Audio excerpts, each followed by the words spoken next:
May 1991 Interdictation. Ready. Mr. Chairman Sir, it has not been possible for me to understand the significance of this resolution. The idea of the leader of the opposition seems to be that with reference to what is happening in Parliament, we should also take necessary steps here. If he looks into the number of corporations that we have here and also the boards, I am sure that he will come to the conclusion that such a committee is not necessary. As far as corporations are concerned, we have not only one corporation now and it has got a very limited activity.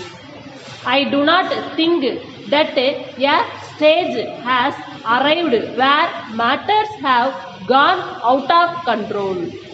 We have constituted some boards.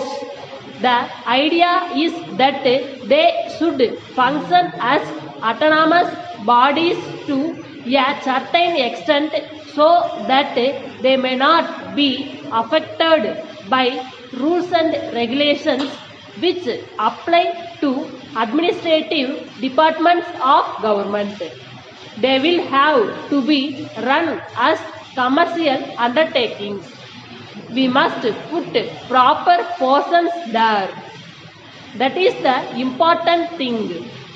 Once we appoint a person, we must trust him, and if he goes wrong, we will have to take action against him.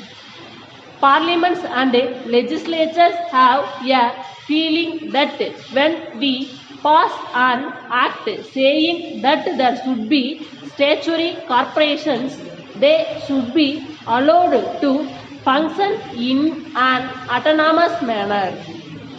But once a corporation is formed, we always try to interfere in its working. We have commercial undertakings for the purpose of producing results.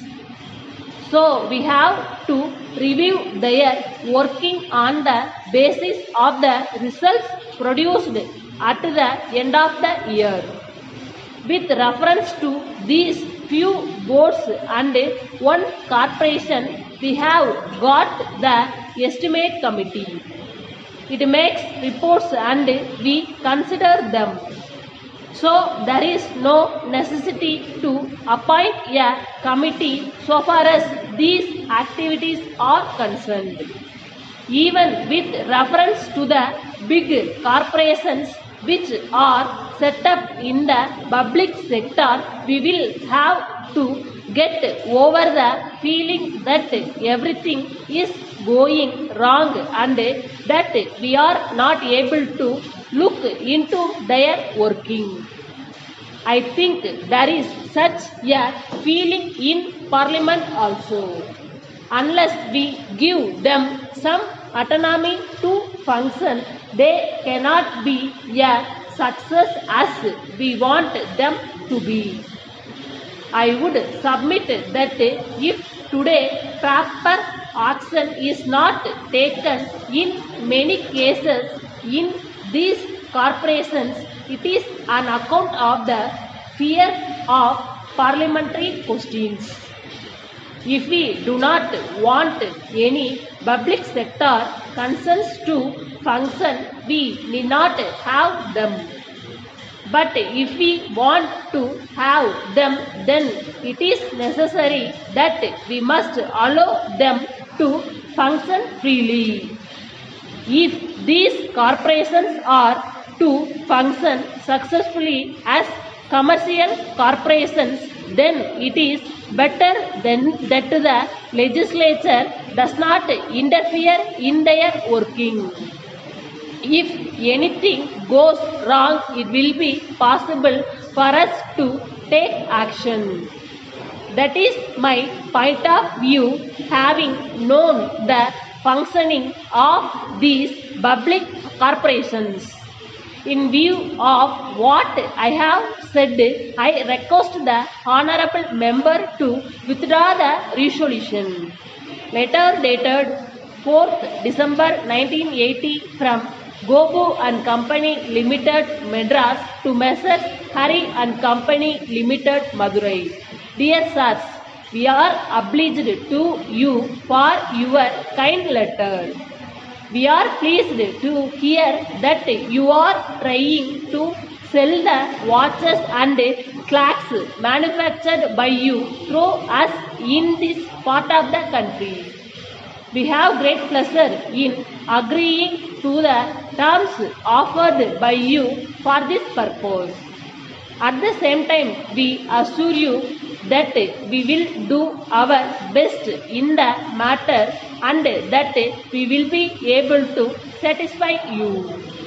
In this connection, you will be glad to know that we have been selling similar goods of various manufacturers during the last several years.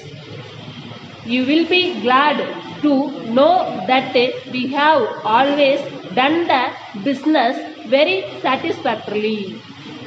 It will be a great pleasure for you to know that we have a repair section also. On account of this, if there are any complaints, they will be dealt with promptly and the necessary repairs carried out at once. This is a matter which will promote your interest. We hope to hear from you further in the matter as early as possible. Yours faithfully.